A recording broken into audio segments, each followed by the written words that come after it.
tal? ¿Cómo han estado? Yo muy contenta de podernos encontrar hoy nuevamente, una semana más. Claro, con un nuevo horario ahora. Todo ha cambiado por los nuevos ciclos que se han iniciado. Y también, Melanie, feliz de verlos. Espero que estén bien, que haya mucha tranquilidad en sus vidas. Mira, pedir que seas feliz es mucho, ¿no? Pero al menos que haya tranquilidad, que haya paz. Cuando se está en guerra es muy difícil, ¿no? Es doblemente difícil. Y si están en guerra, que a veces pasa, ¿no? Así como la Ilíada, ¿no? Acuérdate del mensaje de la Ilíada, la vida es una lucha constante, ¿de acuerdo? Y esa lucha nos permite alcanzar mayor dignidad, mayor grandeza. Eso es lo que nos dice en la Ilíada, ¿no? Eso es lo que nos dice en la Ilíada. Bien, entonces empezamos más preámbulos porque hoy día tenemos 2 obras por analizar, ¿de acuerdo? Primero, disculpe. Primero hablemos del movimiento. Mira, nosotros hemos visto varias corrientes últimamente. La última que hemos visto es el realismo. Estaba escuchando a tu tutora que te preguntaba dónde se inicia el realismo. Yo espero que todos se hayan marcado de manera correcta, ¿verdad? El realismo surge en Francia, ¿de acuerdo? A mediados del siglo XIX, 1850. Y a Perú llega después de la guerra con Chile. El iniciador sería González Prada, ¿de acuerdo? Y también una representante importante es Florinda Mato de Turner, ¿de acuerdo? Ese es el realismo.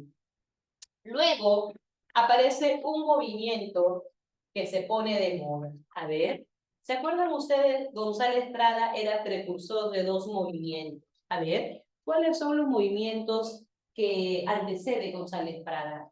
¿Precursor de qué? ¿Ves? Los leo, jovencitos. González Prada es precursor de qué? González Prada es precursor de qué? Ya, del indigenismo. El realismo es un representante importante, destacado del realismo. Precursor, o sea, que antecede, que inicia. Muy bien. El modernismo. Muy bien. ¿Quién fue? Luis Maslucano. Luis Ronaldo. Excelente, Luis. Es un precursor del modernismo. ¿Por qué?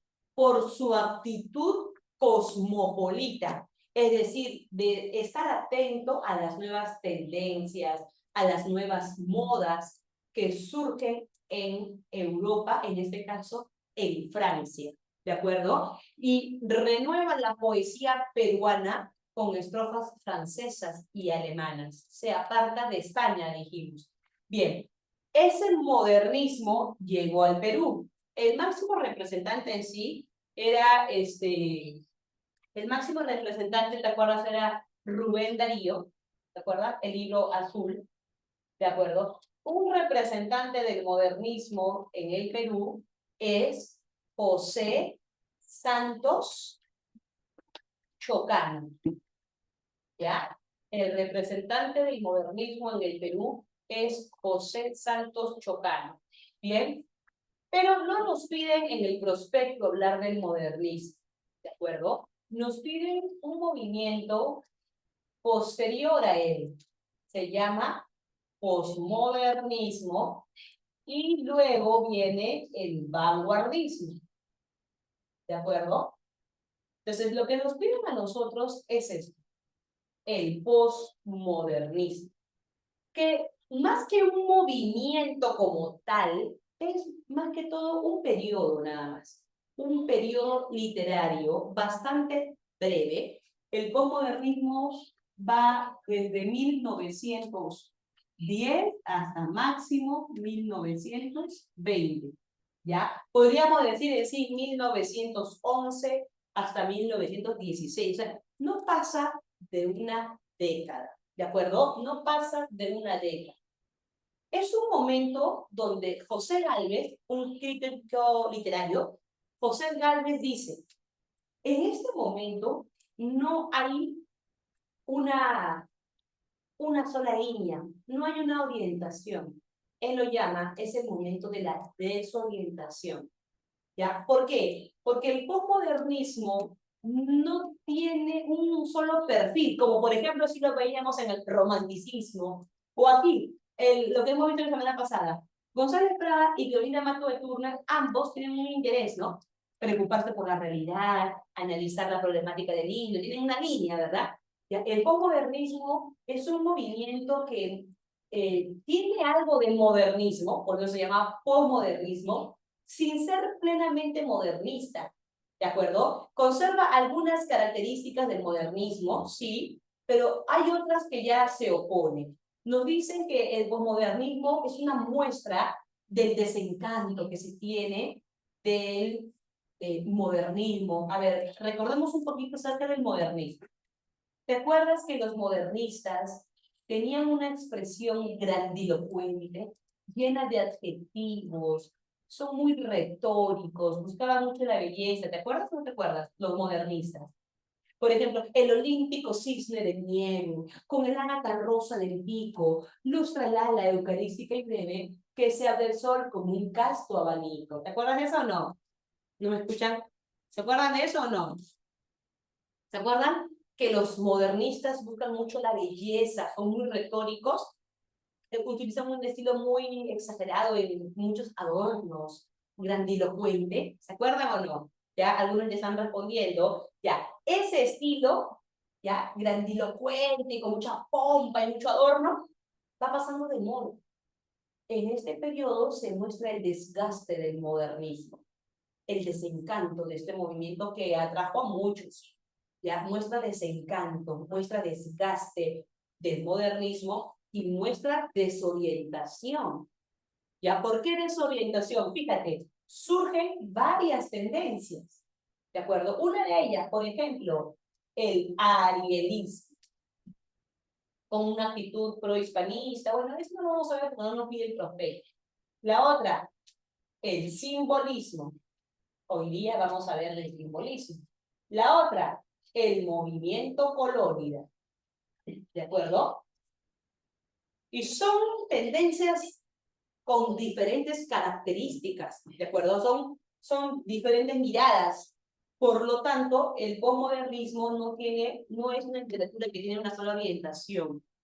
Más bien se le considera una especie de tránsito, ¿ya? Al posmodernismo se le considera como un movimiento de transición entre el modernismo y el vanguardismo, ¿ya?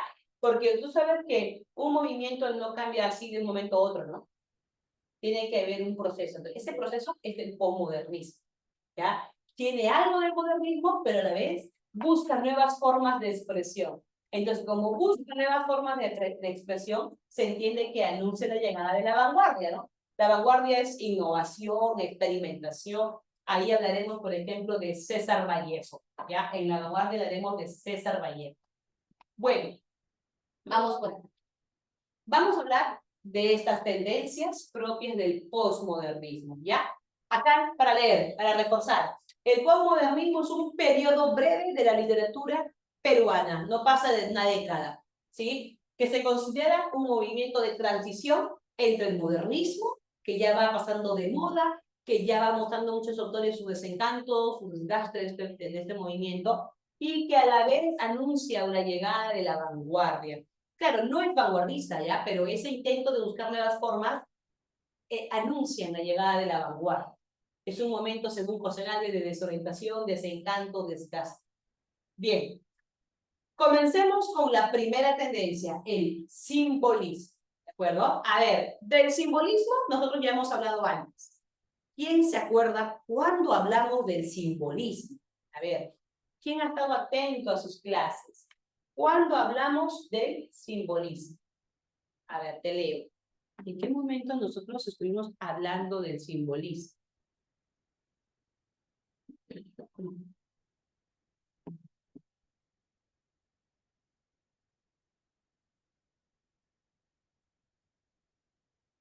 Ah, si no se acuerdan, pueden colocar. No me acuerdo. Chicos, ¿Cuándo hablamos del simbolismo? ¿Están ahí o no están ahí? No estuve en esa clase. ¿Pero qué clase era? ¿Ya? Muy bien. En el modernismo, muy bien, Ivette. Cuando estuvimos hablando del modernismo, dijimos que el modernismo es un movimiento sincrético. ¿Por qué sincrético? Porque se nutre, y cosmopolita por eso, de dos movimientos básicamente, el simbolismo y el parnasianismo. Eso dijimos.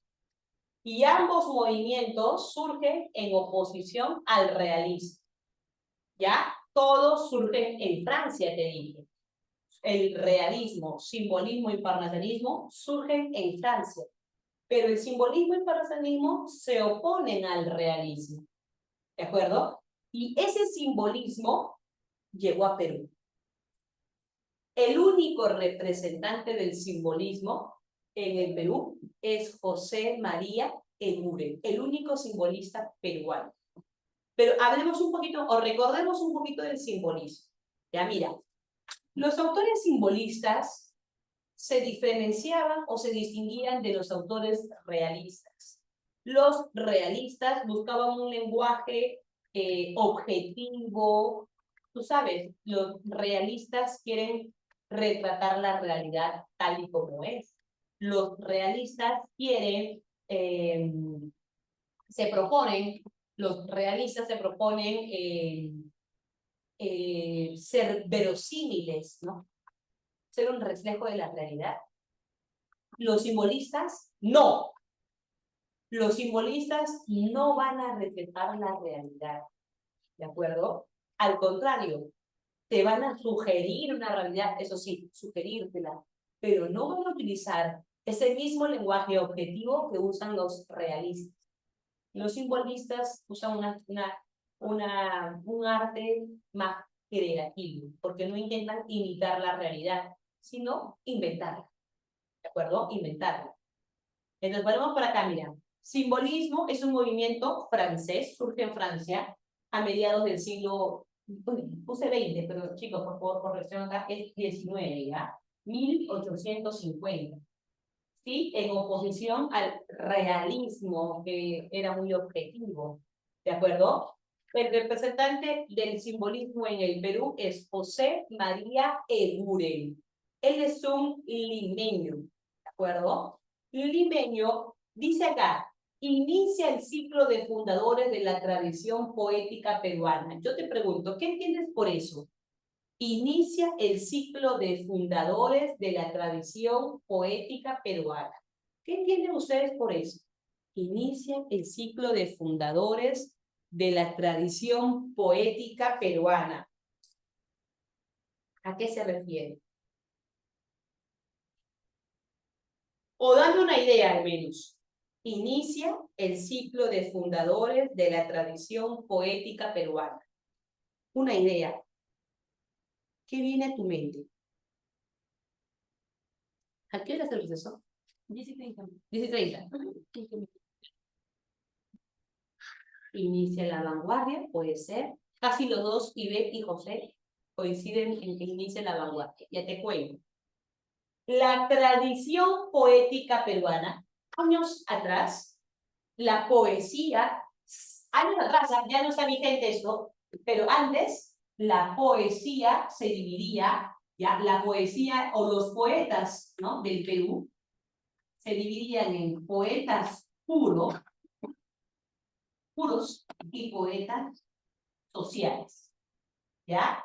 Señorita, por favor, atenta. La poesía tradicional peruana clasificaba a los autores en poetas puros y poetas sociales. ¿Cómo son poetas puros? Solo se centran en la belleza, en la forma, en la perfección formal, en las palabras, como los modernistas, ¿no? Los modernistas se centran en la belleza estética, ¿de acuerdo? Y lo que hacen es inventar mundos fantásticos, hadas madrinas, princesas, castillos, dragones. Esa es la poesía pura. ¿de acuerdo? Y la poesía social, la poesía que se basa en la realidad, es la poesía donde los autores utilizan el arte para denunciar algo, para mostrar la desigualdad que hay en nuestro país, para mostrar las dictaduras, para denunciar la corrupción, ¿ya? Es una poesía comprometida con la sociedad, ¿de acuerdo? Por ejemplo, ¿quién sería el iniciador de la poesía pura? Eguren. Eguren. Jóvenes, Eguren inicia este ciclo de la tradición peruana. Eguren. Aquí vendrían otros poetas más adelante que también tienen una poesía alejada de la realidad, ¿ya? Ajena a los problemas sociales. Pero Eguren es el que inicia. ¿Y quién inicia la poesía social? A ver, ¿qué me dicen ustedes? ¿Qué poeta inicia la poesía social? ¿Quién decía, por ejemplo, ¿quién dice, por ejemplo, no se le considera a Melgar? Su poesía de Melgar está más orientada al romanticismo. ¿Ya? La poesía de Melgar habla del amor, habla de Silvia, de su amada. ¿Ya? Melgar sí hace contenido social, pero más en sus fábulas. ¿Ya? Hablamos de poesía. No, Carlos. González Prada lo hemos visto la semana pasada. González Prada, ¿dónde muestra su preocupación por la realidad? En sus ensayos. Discurso en el Politeama no es un poema, es en sus ensayos. Más bien, González Prada en su poesía es precursor del modernismo. O sea, se aleja de la realidad, se preocupa por la estética, por la belleza, no habla de los problemas sociales. ¿De acuerdo? Por eso González Prada en su poesía es precursor del modernismo, ajeno a la realidad. Es en sus ensayos, González Prada, donde se preocupa por la sociedad. A ver, te voy a decir un poema, a ver si lo reconoces. ¿Ya? Señor Ministro de Salud, jamás la salud fue tan mortal y la migraña está con tanta frente de la frente. Señor Ministro de Salud, ¿qué hacer? Ah, lamentablemente, hombres humanos, hay hermanos, muchísimo que hacer. ¿Ah? Hay mucho por hacer. Muy bien, Luis Ronaldo. Los demás no dicen nada. Muy bien, Melanie.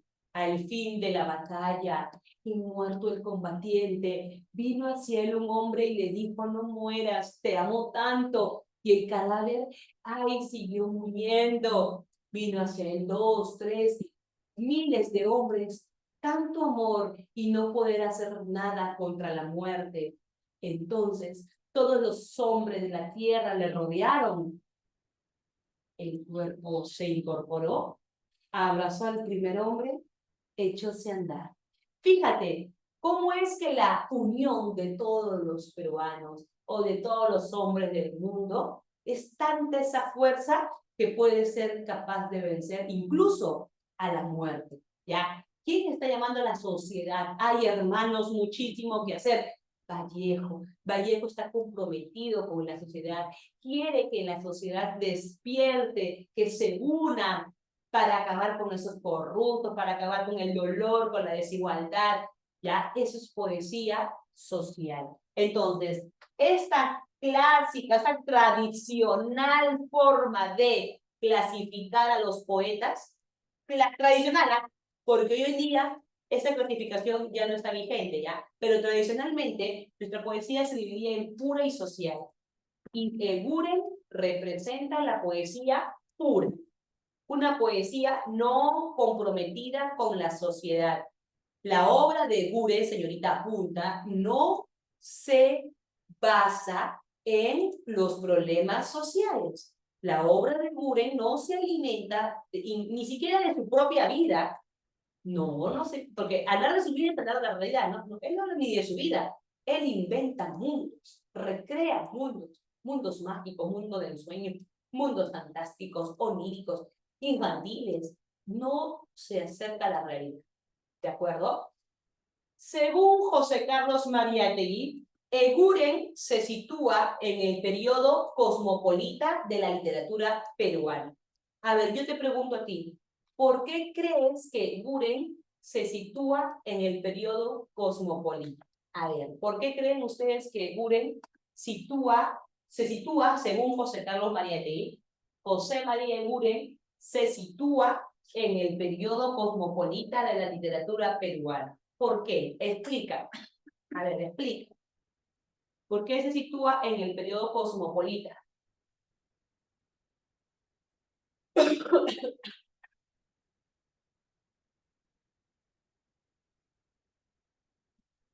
Bien, Nasa. Porque se va a otros mundos o lugares, muchos de lo que se vive en el Perú, si no te lo tenía ahí. Ya, muy bien, Melanie. Pero algo más, Melanie.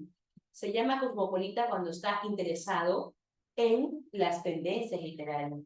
Entonces, ¿qué tendencia literaria que no surge en el Perú, como tú lo dices, sino en Europa, es la que nutre la poesía de Gure?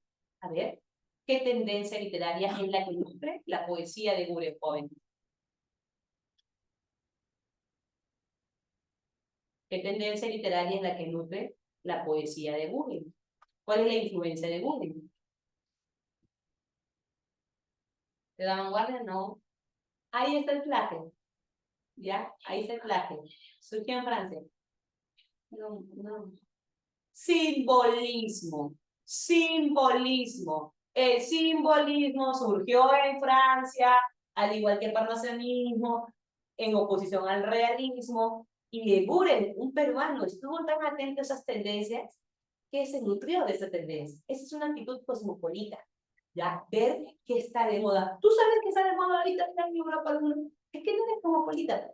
Entonces, si tú estás interesado, investigas qué tendencia está de moda, entonces eso es una actitud cosmopolita. Y José María Gune tenía esa actitud, por eso que José Carlos María Díaz lo sitúa en ese movimiento.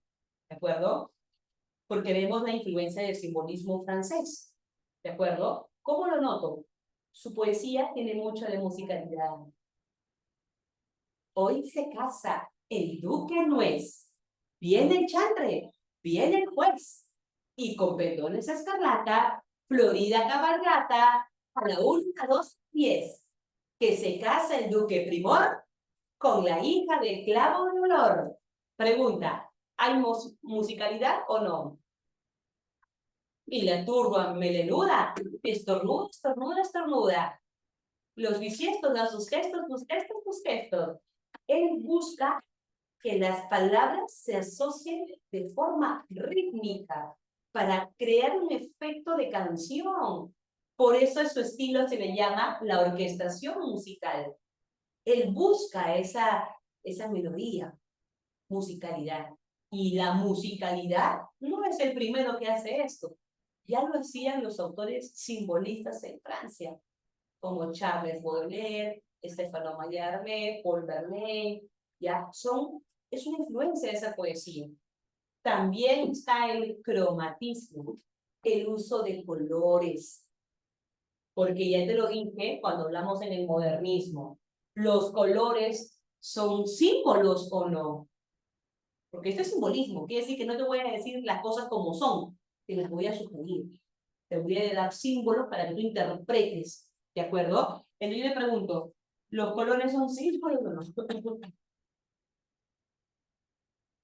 ¿Los colores son símbolos o no? Claro, Miss.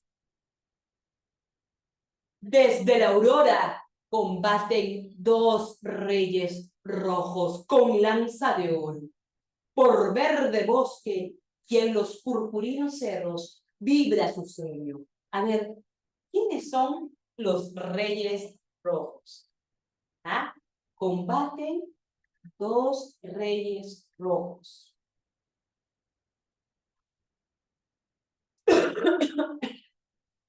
Para ti, ¿quiénes son ellos? Desde la aurora combaten dos reyes rojos. Para ti, ¿quiénes son los reyes rojos? Ah, aves, me dice ella, puede ser. ¿Qué más? El rey es rojo. El color rojo, ¿qué puede simbolizar? Porque el rojo es un color que para muchos puede significar amor. El rojo, el color del amor. En Año Nuevo, ¿qué te dicen? Cómprate un calzón en rojo, ¿no? Porque calzón del amor. Ya. No, yo te sugeriría, no lo compres, ¿ya? Compra el que representa la plata. Entonces, eh, también rojo, por ejemplo, en política, ¿no? La gente cuando dice, no queremos corrupción, ah, este rojo, dicen. Al toque, ¿eh? Tú dices, no quieres corrupción, ah, no, este rojo. Ya, ¿qué se refiere cuando dice rojo? ¿Ya? ¿Qué más puede significar comunismo? Claro, ¿no? ¿Qué más puede significar? Claro, porque en este sistema, si tú no te acercas a él, si tú quieres denunciar porque lees, porque eres crítico, porque te cuestionas lo que está pasando, ah, no, ya, no, ese no, tú no quieres capitalismo, no, no es así, ¿no? No necesariamente es que no quieras, sino que quieres que vaya de la correcta. La lucha, claro. Tal cual dice Carol, así es. Pero ya no funciona hoy en día, ¿no? Hoy en día no funciona ese terroqueo. Ya mira, la lucha, claro, el color rojo también representa la fuerza de luchar con algo. Muy bien, mira, ¿cuántas imágenes pueden ir a mi mente con el color rojo? Ya, es que los colores también representan algo.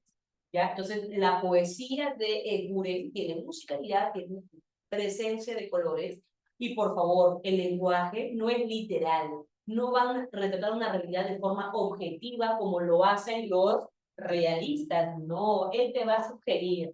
Lenguaje sugerente es un lenguaje que te dice algo, pero que tú tienes que interpretarlo, ¿de acuerdo? Tú tienes que interpretarlo, es simbólico. Hoy te vamos a leer un poema. Y influencia el simbolismo no retrata la realidad tal cual, sino se inventa realidades, se inventa mundos. Eso lo vamos a ver en el libro de Buren llamado Simbólicas. Este libro te piden en el examen de admisión. Se publica en el año 1911 y tiene, creo, 36, 37 poemas. ¿De acuerdo? Estos poemas no te hablan de la realidad del Perú, ya lo sabes. Se contextualizan en mundos fantásticos, de fantasía, mundos lúdicos, oníricos, infantiles. Muchas veces Eguren alude al mundo de los niños.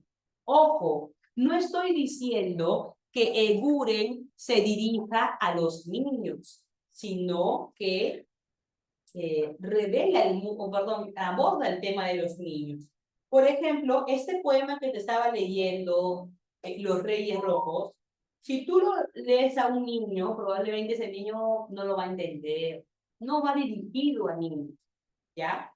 Desde la aurora combaten dos reyes rojos con lanza de oro. Por verde bosque y en los purpurinos cerros vibra su sello. Señorita, ¿cuándo una persona vibra su sello? Cuando está molesto o peleando en una lucha. Entiendo que estos dos reyes rojos, desde la aurora, desde el amanecer, están combatiendo, combaten.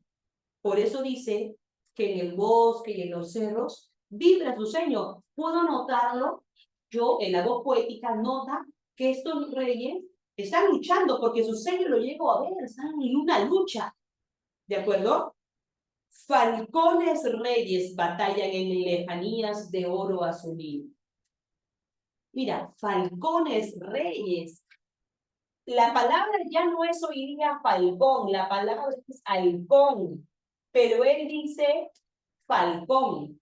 Eso se llama latinismo. Tú sabes que muchas palabras de latín que comenzaban en F terminaban en H, ¿sí o no? Por ejemplo, antes se decía formica, hoy se dice hormiga. Antes se decía fermosa, hoy se dice hermosa. ¿Ya? Ya acabó, ya. Vamos a hacer una pausa y cuando retornemos continuamos con el análisis de los Reyes Rojos y el Duque. Chicos, vayan a su proceso. Seguimos entonces.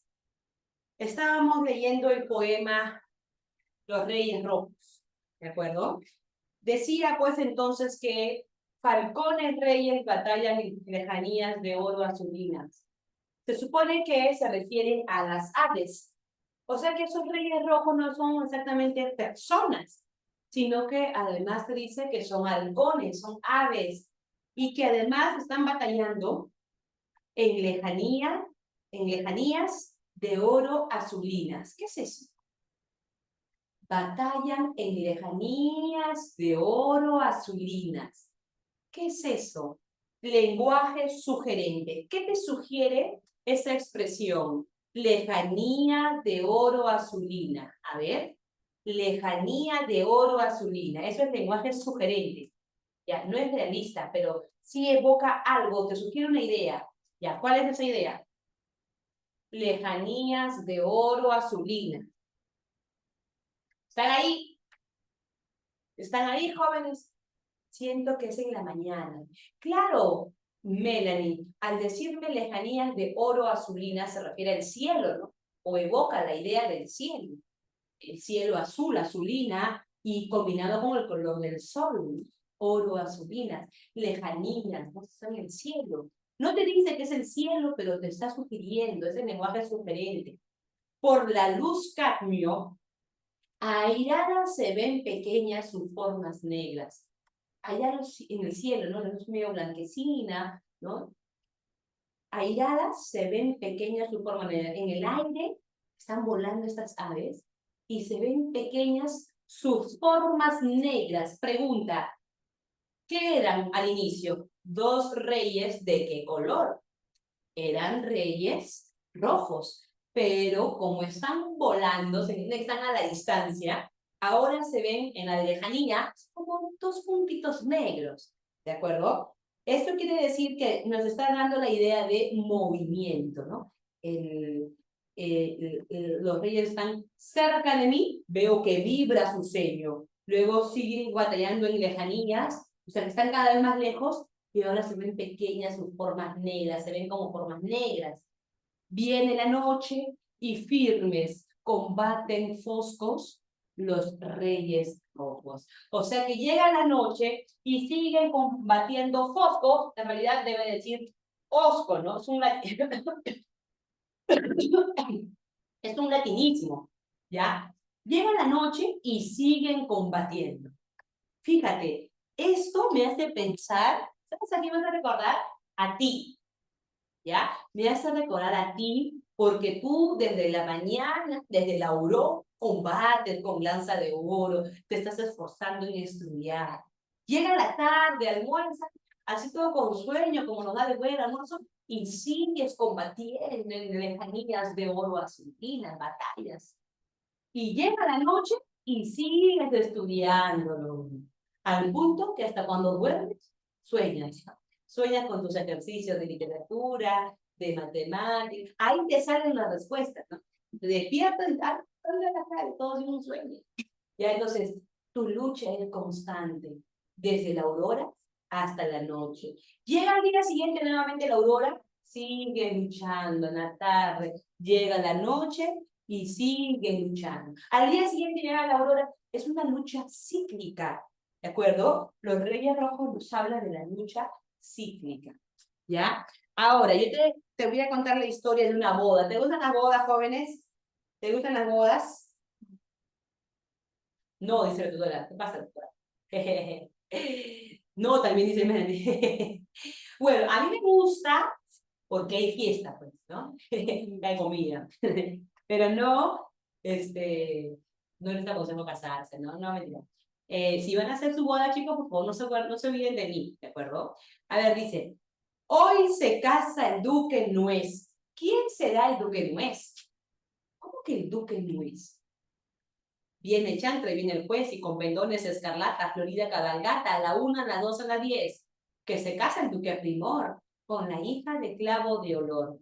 O sea, la novia es la hija de Clavo de Olor.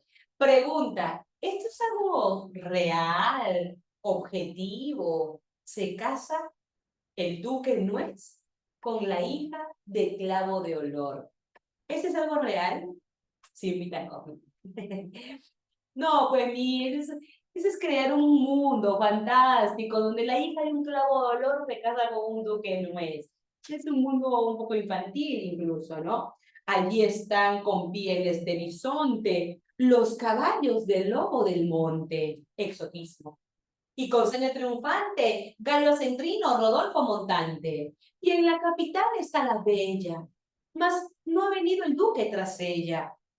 Los magnates postradores, aduladores, al suelo el penacho inclinan. Los corvados, los bisiestos dan sus gestos, sus gestos, sus gestos. Y la turba melenuda estornuda, estornuda, estornuda.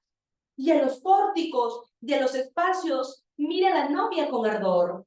Son sus ojos dos topacios de brillor. Y hacen fieros ademanes, nobles rojos como alacranes. Concentrando su resuello, grita el más hercúleo de ellos. ¿Quién al gran duque entretiene? Ya el cortejo se irrita, pero el duque no viene. Se lo ha comido Paquita. Fíjate, ¿cómo es que cuando me dicen el duque no es, puede significar el duque no es?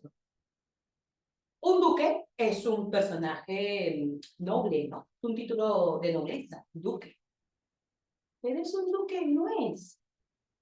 Ahí nos damos cuenta que de repente lo que quiso decirnos el Guren es como personas que en la vida real, ¿no? Son importantes, tienen tantos títulos de nobleza, entonces no tienes poder, tienes plata, pero la verdad eres tan vulnerable como cualquier otro ser humano, ¿no? Al punto que una niña viene, Paquita, y te come. Se comió al duque Luis, y la boda se frustró. Entonces, bueno, es un poco entre el mundo creado fantásticamente para hablarnos de una boda que se frustra, porque el duque es tan vulnerable como cualquiera de nosotros. Bien, chicos, con esta pequeña explicación necesito que resuelvas los siguientes ejercicios. Apunta. Resuelvan el ejercicio número 2, 3, 7, 8, 9 y 10. 2, 3, 7, 8, 9 y 10. A ver, rapidito, por favor. 2, 3, 7, 8, 9 y 10. A ver. 3 minutitos para esas preguntas. 3 minutitos.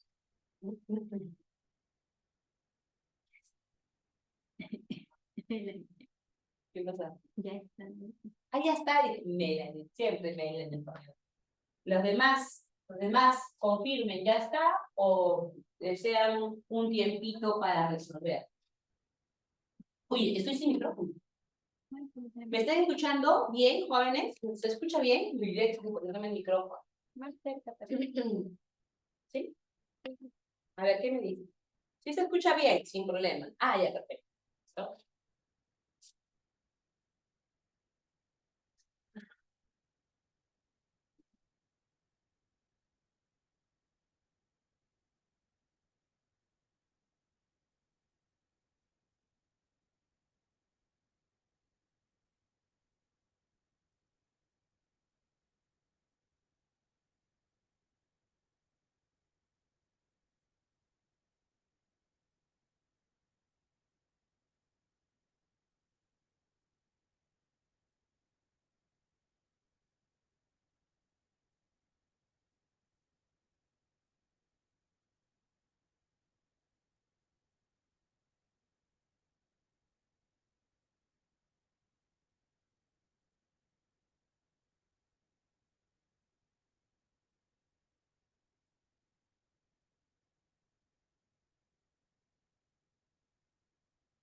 ¿Listo?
blanca.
Y en el número 2, ¿qué clave marcamos, jovencitos?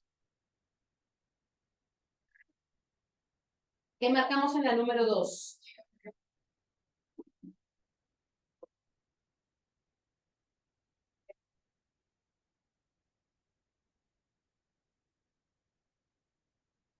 Muy bien. Me dicen el simbolismo de Buren se ve reflejado a través de la musicalidad y el cromatismo de sus poemas. Deseo. Tres.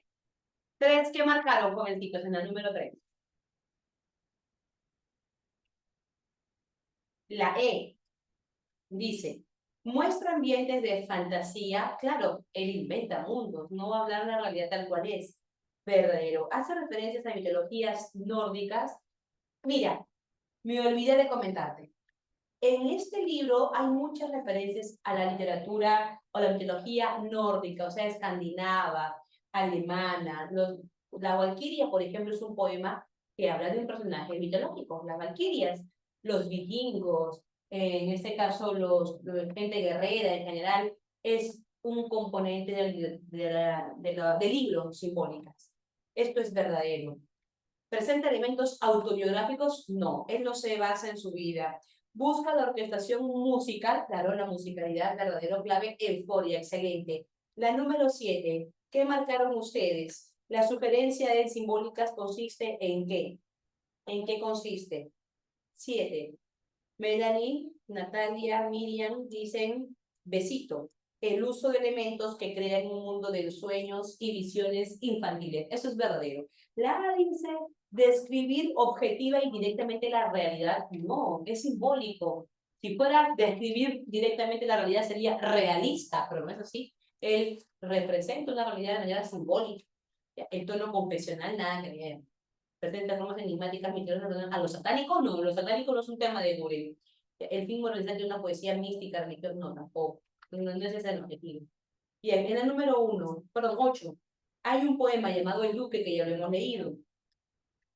¿Qué denotan estos versos? Hoy se casa el duque no es. Viene el chantre, viene el juez, se casa el duque primor con la hija de Clavo de Olor. A ver, ¿qué denotan estas palabras? ¿Es algo real o algo más bien irreal? Claro, se aleja de la realidad objetiva, ¿no? Inventándome un mundo donde la nuez se casa con la hija de Clavo de Olor, que por cierto tiene dos significados, probablemente, ¿no? Pero depende de la hija de Clavo de Olor, alude a una mujer de piel morena, ¿no? O que huele así, a Clavo de Olor, o huele rico, un olor muy fuerte, qué sé yo, muchas imágenes me puede evocar, me puede sugerir, ese lenguaje sugerente. Clave amor. Y la número 9, elija la alternativa incorrecta. Desde la aurora combaten los reyes rojos con lanza de oro, por verde bosque y los purpurinos cerros vibra su ceño. Falcones reyes batallan en lejanía de oro azulinas. Por los cadmios, ¿ya qué han marcado ustedes ahí? ¿La A o la E? Dice. Yo creo que al ojo la E puede ser, ¿ah? Porque dice la sensación de un mundo real. Pero si el objetivo de Buren, al ser simbolista, es que se aleja de lo real. Así que no queremos nada real.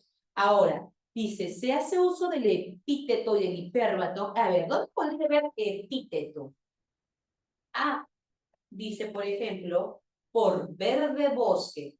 El bosque es verde porque está lleno de árboles. Entonces, verde bosque es un epíteto. Purpurinos cerros también, ¿no? Los cerros tienen un color de tendencia de púrpura, ¿no?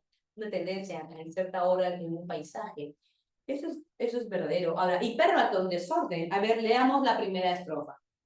Desde la aurora combaten dos reyes rojos con lanza de oro. ¿Hay desorden ahí? Sí, porque no he comenzado con el sujeto. ¿Qué cosa es desde la aurora? A ver, ¿qué es eso? Desde la mañana. ¿Qué función sintáctica cumple desde la mañana? A ver, ¿qué función sintáctica cumple desde la mañana? ¿Qué es eso? Hablando de sintaxis. ¿No se acuerdan? Función sintáctica. Ya bueno, eso es circunstancial del tiempo, jóvenes. ¿Cuándo combaten? los Reyes Rojos desde la aurora. Y si mi oración comienza con circunstancial del tiempo, eso es un hipérbato. Debería comenzar en orden con el sujeto. 2 Reyes Rojos, verbo, combate, circunstancial de tiempo, desde la aurora. ¿Y qué sería con lanza de oro? A ver, ¿qué es eso? Con lanza de oro. 2 Reyes Rojos, combate, desde la aurora, con lanza de oro. ¿Qué es con lanza de oro? El circunstancial de instrumento. ¿Con qué haces esto? ¿Con qué combates? Con lanza. Entonces hay un desorden. Por lo tanto, hiperbatón sí hay. Verdadero. En la A, en la B, apela al cromatismo. Ah, sí, claro, cromatismo, presencia de color, musicalidad, es un efecto que quiere crear, verdadero. Y hay algunos latinismos, sí, ya lo borré, ¿no? Falcones o foscos, verdadero. Un tiempo cíclico, claro, porque nos dicen desde la aurora hasta la noche. Se entiende que al día siguiente surge nuevamente la lucha entre la aurora y la noche. La aurora y la noche se repite. La lucha va corta el tiempo y esto se repite. Bien, ¿qué más?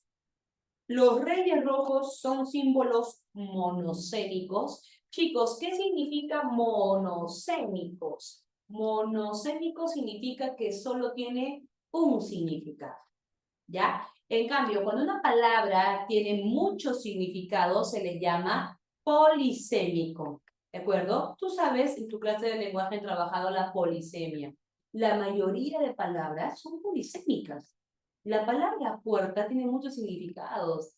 La palabra casa tiene muchos significados. La palabra corazón, la palabra humano, la palabra regla. ¿Cuántos significados tiene una regla? Entonces, la mayoría son polisémicas. Las pocas palabras monosémicas son básicamente tecnicismos. O sea, palabras de ciertas disciplinas lingüísticas que es bien riguroso su significado, ¿no? Muy puntual.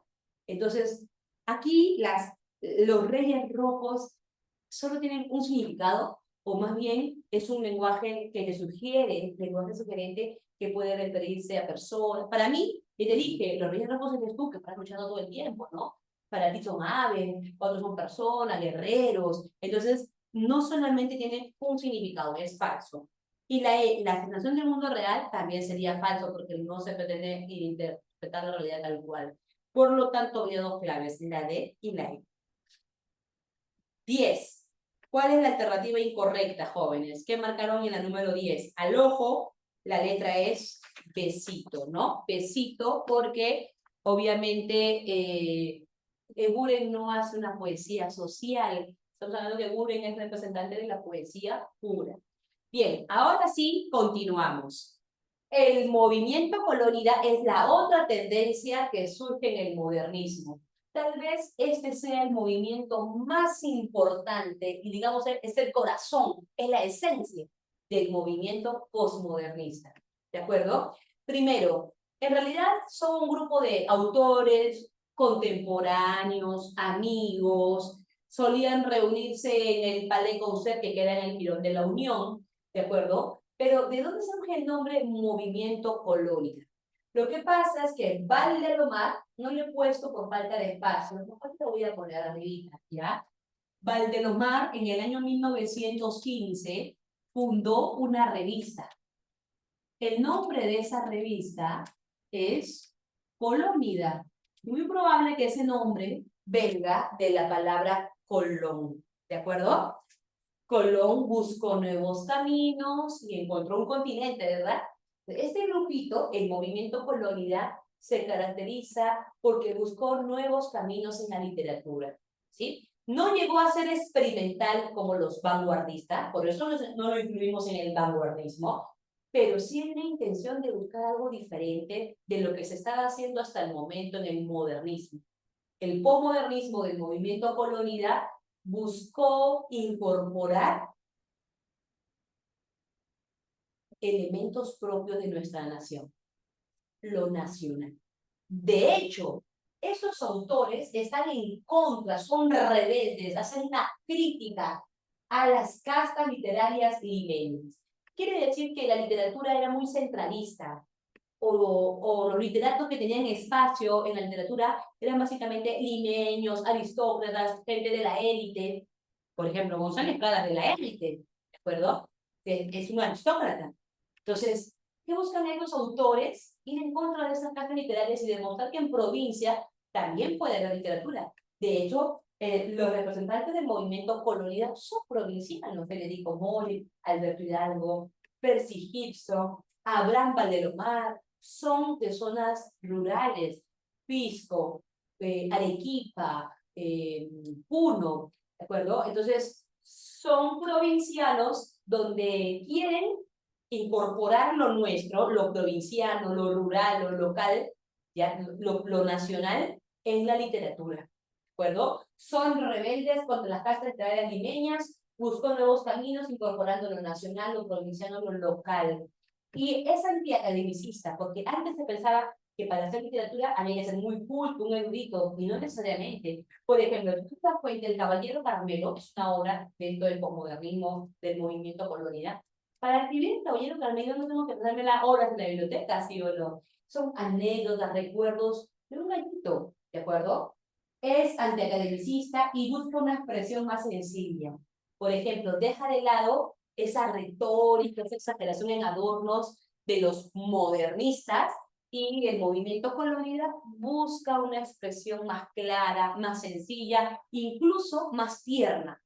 Bien, esta generación, este grupito de amigos, publicó un libro llamado Voces Múltiples en 1916. Es como que tú y tus amigos, en vez de perder el tiempo, publiquen un libro juntos, máximo pues. Voces Múltiples, porque son varios autores, y en este libro hay un poema que conozco, bueno, dos, de Abraham Valdelomar, que son muy conocidos. Uno de estos poemas se llama Tristitia.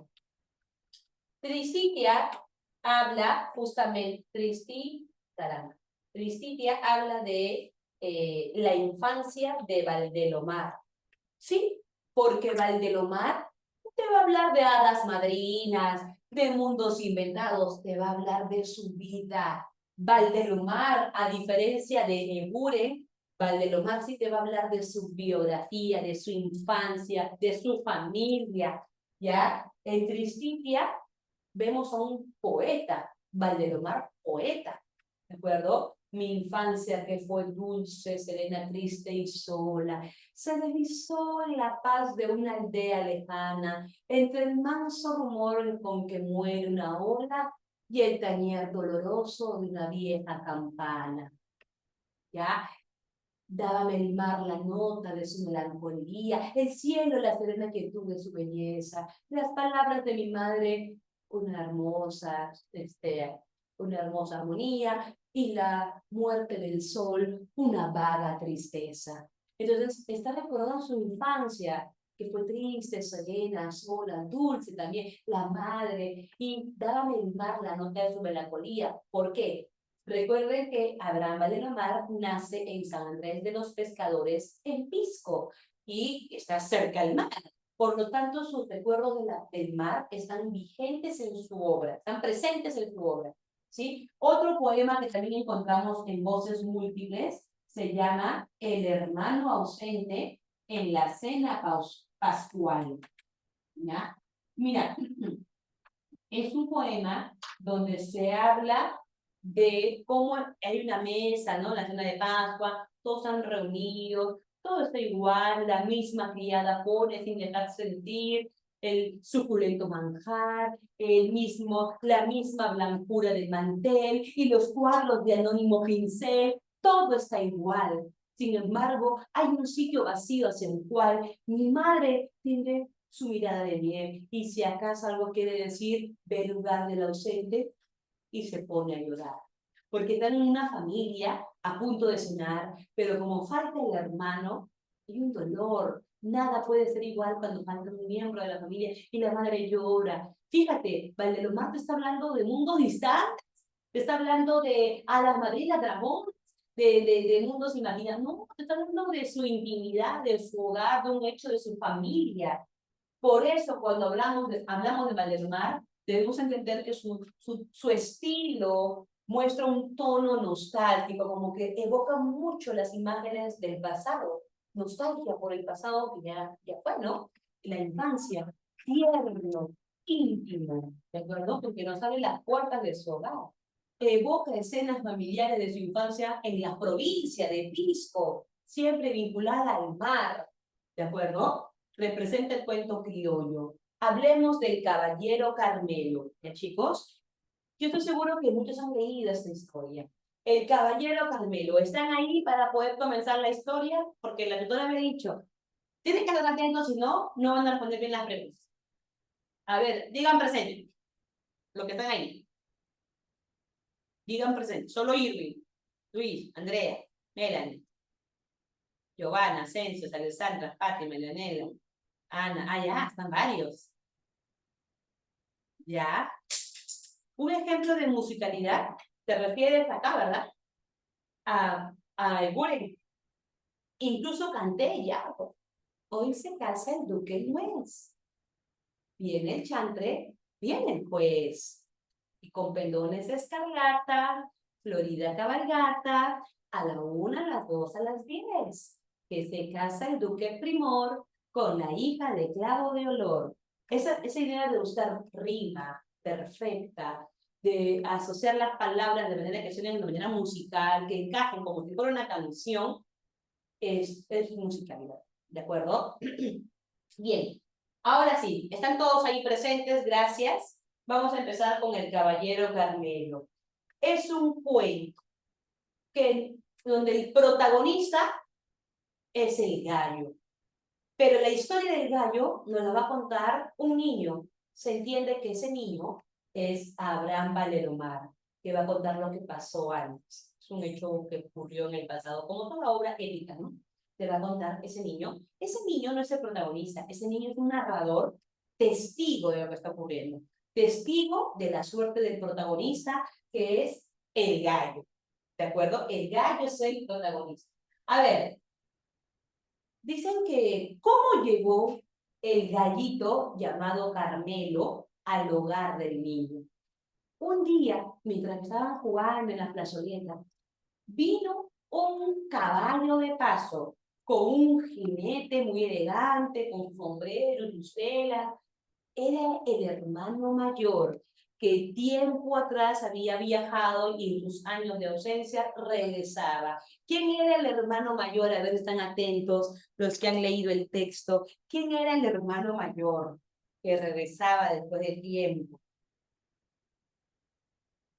Roberto, muy bien. Roberto bajó de su caballo y todos gritaban, Roberto, Roberto, y se abrazaban, como se recibe a alguien que ha venido después de tiempo, ¿no?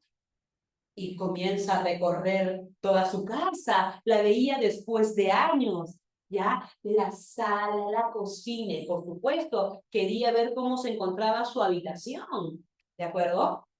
Y después de recorrer todos los lugares, se fue al patio, donde tenían una especie de chacra, ¿no? Y él mira preocupado y molesto. Madre, ¿dónde está la higuerilla? Yo planté aquí una higuerilla antes de irme. Y todos se rieron. Estás bajo ella. Mi hermano alzó la mirada y se quedó impresionado de cómo había crecido ese árbol de higos y cómo le besaba a mi hermano las hojas de ese árbol. Fíjate, eso se llama un estilo tierno, ¿de acuerdo? Y así él comenzó a entregar regalos, ¿ya? Señorita, él trajo chocotejas para mi hermano, chocotejas. Y en el letrerito decía, de Chincha Baja. ¿Ya? ¿Qué es eso, Luis? Traía quesitos de Guamantán, bizcochitos de la quebrada de Umay. ¿Qué es eso? Está trayendo elementos localistas, provincianos de la provincia del Perú. Ya, recuerda que esta literatura va a insertar lo nacional, lo provinciano en sus obras. Entonces, reparte el regalito para ti, ya, y todos se preguntan, ¿y para papá? Nada. Todos se asustaron, para papá nada, porque es una pregunta de examen de admisión, ¿ya lo Dice, Valdelomar critica valores de la, digamos, critica valores de la sociedad burguesa, de la burguesía. Sin embargo, en su obra promueve uno de los valores de la burguesía. ¿Cuál es ese valor? El patriarcado. ¿Ya? El padre es el que tiene el mejor regalo, es el que toma las decisiones, ¿ya? Él es el que todos lo respetan, ¿ya? Es el patriarcado. ¿De acuerdo? Entonces, el padre le dice, para nada, y luego se ríe. No, mentira. ¿Qué pasa el Carmelo? Lo trae en una jaula, los abre la jaula, el Carmelo estira sus alitas y da su canto. ¡Cocorocó! Dice, así entró en nuestra casa este amigo íntimo de nuestra infancia ya pasada. Ahí está el tono nostálgico, ya pasó. A quien acaeciera historia digna de relato, cuya memoria perdura aún en nuestro hogar como una sombra alada y triste, el caballero Carmelo. Ya al inicio te cuenta cómo entró el gallo, lo trajo el hermano Roberto, fue un regalo especial para padre, y luego te está diciendo que la historia del Carmelo es un recuerdo triste en su niñez. Claro, porque aquí en esta obra hay dramatismo, por ese vínculo amoroso que existía entre la familia y el gallo, porque tú sabes que el gallo va a morir, ¿no? Bueno, luego comienzan a contar lo que pasa en su casa. Ya ellos tienen como una especie de corralón. Primero la madre los pone a rezar. Ya son hechos de su vida cotidiana, señorita. Hechos de la vida cotidiana. Se ponen a rezar con sus pijamitas, luego se cambia, uno va a recoger el pancito, ese panadero que muchos años seguidos traía a la misma hora diferentes tipos de panes. Cuánta nostalgia al recordar al panadero de tu infancia, ¿no? Y luego los demás iban a preparar el desayuno, otro se encargaba de alimentar a los animales, porque sí, había una vaquita, había una cabra, había un cerdito, unos pollitos, las aves que siempre acompañaban, era parte de la infancia de Valdelomar, en la provincia. Y también había un gallo. A ver, ¿quién se acuerda que había un gallo? Y no me refiero al Carmelo, este llegó después, pero desde antes ya esa familia tenía un gallo. A ver, ¿quién se acuerda el nombre de ese gallo? Ya no nos queda tiempo, chicos. Se llamaba El Pelado. ¿Ya? Dice que el pelado era como tú. Se parecía a un adolescente de 17 años, ¿ya? Flaco y goloso, ¿ya? El pelado todo flaco, ya nada que ver con la fuerza y en la musculatura del Carmelo. Un pollón sin plumas, ¿de acuerdo? Pero goloso, porque siempre comía más de la porción que le correspondía. Y un día, por estar picoteando en la cocina, rompió una vajilla el pelado. Se sentaron a la mesa con el padre molesto, pregunta. ¿Quién rompió la vajilla? Silencio absoluto. Pregunté, dice el padre, patriarcado, ¿ves? ¿Quién rompió la vajilla? Y la madre dice, el pelado. Muy bien, el domingo nos lo comemos. Y Anfiloquio, el hermanito menor, dice, no, ¿por qué? ¿Cómo vamos a matar al pelado? Si el pelado es un gallo de raza. Al pelado era la esperanza de esa familia. ¿Por qué quieren matar al pelado? Y todos, silencio. Nadie se atrevía a refutar al padre. Y al Anfiloquio, al ver que nadie lo apoyaba, se desesperó. ¿Pero por qué mejor no matan al cerdito, que todo lo engloda? ¿O por qué no matan a la vaquita que la vez pasada aplastó un pollito? ¿Por qué mejor las aves que son, traen malas noticias? ¿Por qué? Ay, ¿por qué no lo maten, por favor? Vamos a ayudar. Y la madre se levanta y le limpia la lagrimita. No llores, no nos lo comeremos. Ya, mira, te cuenta hechos cotidianos, tan sencillos y tiernos de su infancia. Bueno, de ahí pasa a describir al caballero Carmelo. Bueno, también describe Pisco, pero ahora vamos a hablar por el tiempo al caballero Carmelo. Ya dice, ¿cómo era el gallo? Mira estas cualidades. Esbelto,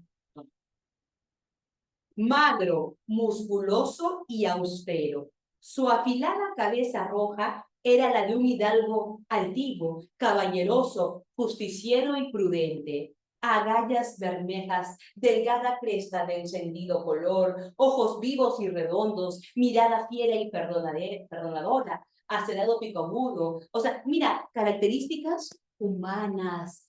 Se hace humanización del caballero Carmelo, con conductas de un ser humano, con una mirada prudente. ¿Te imaginas un gallo prudente, un gallo justiciero, como si fuera esos caballeros andantes de la Edad Media? Así se lo describe al Carmelo.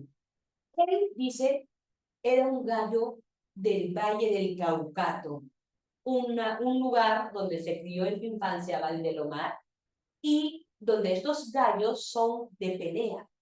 Y el caballero Carmelo siempre vencía todas las peleas. Era un gallo invicto, cuya fama era mayor que la del mismísimo alcalde. ¿Ya? O sea, ¿quién es el alcalde? No sé. ¿Quién es el caballero Carmelo? Un gallazo, ¿de acuerdo? Era famosísimo. Por 3 años siempre triunfador. Pero ya con los años, así como los niños iban creciendo, el gallo envejeció y ya no estaba para peleas, ya no se dedicaba a eso. Sin embargo, una tarde amarga, el padre trajo la noticia al alumno. Y habían hecho unas apuestas, intercambiaron palabras. Mi padre no pudo evitarlo. Tuvo que aceptar que el Carmelo se enfrente a un gallo más joven. A ver, el Carmelo se va a enfrentar ¿a quién? Al gallo llamado el Seco. Bien, era más joven y fuerte como lo fue Carmelo en su momento. Por más que los hijos rogaban, no, padre, el padre dijo, no se puede hacer nada, ya acepté. Pero cuánta maldad, ¿por qué esa crueldad de hacer, buscar algo que ya se sabe? ¿Por qué hacer esto? Se fueron. ¿Cuándo van a pelear, chicos? A ver si se acuerdan. ¿Cuándo va a ser la pelea? El 28 de julio. Porque las fiestas patrias en Pisco, en San Andrés de los Pescadores, donde viene Valdelomar, se celebran con peleas de gallos. Es algo, una costumbre nacional. Acuérdate, se incorpora lo nacional en esa literatura. ¿Ya? Y la mayoría apuesta a quién. Obviamente al Ajiseco, porque era el más probable que gane. Por ahí uno que otro aficionado le apostaba al Carmelo. Para hacerlo resumido, porque ya se acabó nuestra clase, ¿ya? Era como una pelea entre un caballero de la Edad Media, el Carmelo, ¿ya? Y un pirañita del Callao, perdón. El Carmelo era un hombre con valores, ¿ya? Tenía códigos de pelea, ¿ya? El pirañita del Callao saca su chaveta, saca con todo, igualito el Seco, ¿ya? Comienza a picotearlo, comienza a darle lechazos, y el Carmelo se mantiene como toda persona educada, de lo que decir que un humano educado, que no cae en las bajezas del contrincante, se mantiene. El niño está presenciando todo, el niño Abraham, ¿ya? Y de pronto un hilo de sangre corre en su piernita, el niño se preocupa, está sangrando el Carmelo, y todos gritan, ajiseco, ajiseco, y el ajiseco seguía picoteando, el Carmelo ya no tenía fuerza. Señorita, el Carmelo cayó. Entonces todos, y el juez que estaba atento a la jugada dijo, un momentito, señores, el Carmelo todavía no ha enterrado el pico. No es un... Entonces el ajiseco, mira, el ajiseco, el pirañita del Callao, ya todo prepotente, ¿no? Todo petulante, se le acercó al Carmelo sin hacerle daño, como para humillarlo. Uy, mamacita, ¿para qué hizo eso? En ese momento el gallito que estaba todo herido sacó todas las fuerzas del Valle del Caucato, hizo se levantó, ¿de acuerdo? Y le dio una estocada a su rival que lo dejó muerto en el sitio. El juez gritó, el ajiseco enterró el pico. Todos gritaron de emoción, celebraban y felicitaban al padre, y a mi padre, ¿no? Al papá. Llevaron a casa y fue muy triste. Le daban de comer al gallito que estaba herido, no comía. Le daban maicito en su piquito, no aceptaba. 2 días después de larga agonía, cuando Valdelomar y su hermano regresaron del colegio, dice que el gallito se levantó en una tarde ¿Ya? Se acercó a la ventana. Y ahí es muy triste porque es que tú ves a tu gallita que se levanta y tú dices, oh, se salvó, ¿no? Ya va a recuperarse. Pero no, solo hizo un canto en el horizonte y se cayó, ¿no? Y miraba a los niños como despidiéndose del gallo. Ah, fue muy triste, muy doloroso. Los niños lloraron, hablaron a la madre y ya no vieron más al gallo. Dice, sombría fue la cena esa noche. No sé a qué se refiere cuando dice sombría fue la cena. No sabemos si se la comieron, pero la cosa es que ya no lo vieron más. Así pasó este héroe ignorado en el mundo. Porque si lo tratan como un héroe, ¿no? La historia digna de relato, el caballero Carmelo. A ver, vamos con las claves. Ya, acuérdate, hay dramatismo, el lenguaje refinado, descripción humanizada de los gallos, tanto del Carmelo como del Seco. 1. ¿Cómo se le denominó al grupo o movimiento postmodernista que buscaba romper la literatura tradicional? Movimiento Colónida, clave de C. Nos falta la número 4. Es incorrecto afirmar sobre Valdelomar que está mal. ¿Es considerado el precursor del vanguardismo? No, esto no es una consideración de él. Falso. Porque Valdelomar no hace, no sé, una innovación técnica, algo diferente para que sea como precursor del vanguardismo. No, eso es falso. La clave es amor. 5. La obra de Valdelomar destaca principalmente por, a ver qué me dicen ahí, la evocación de la niñez, la melancolía y el tema familiar. Pues sí, esa es la clave, amor. Ya hicimos las 6, no. La importancia del caballero Carmelo en la literatura peruana.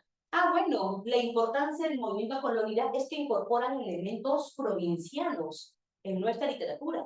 Por lo tanto, la clave es la C. Representa el mundo rural y familiar. Se aleja del exotismo propio de los modernistas o de los simbolistas. Se aleja de eso. ¿De acuerdo? Clave besito. Perdón, clave corazón. Vamos con la número 11. Las vertientes del posmodernismo peruano. ¿Cuáles fueron las vertientes del posmodernismo, señores? Simbolismo, que José Carlos Mariátegui lo incluye como periodo cosmopolita, ¿sí? Y el movimiento colónida. Clave de C. 12. Es una característica que no hallamos entre las propuestas del movimiento colónida. Significó un espíritu crítico y de rebeldía literaria, claro, porque va en contra de las cartas literarias limeñas, en contra del modernismo verdadero. Cultivaron la expresión sencilla y tierna, sí, nos hablan de su infancia, del evento propio de la provincia, verdadero.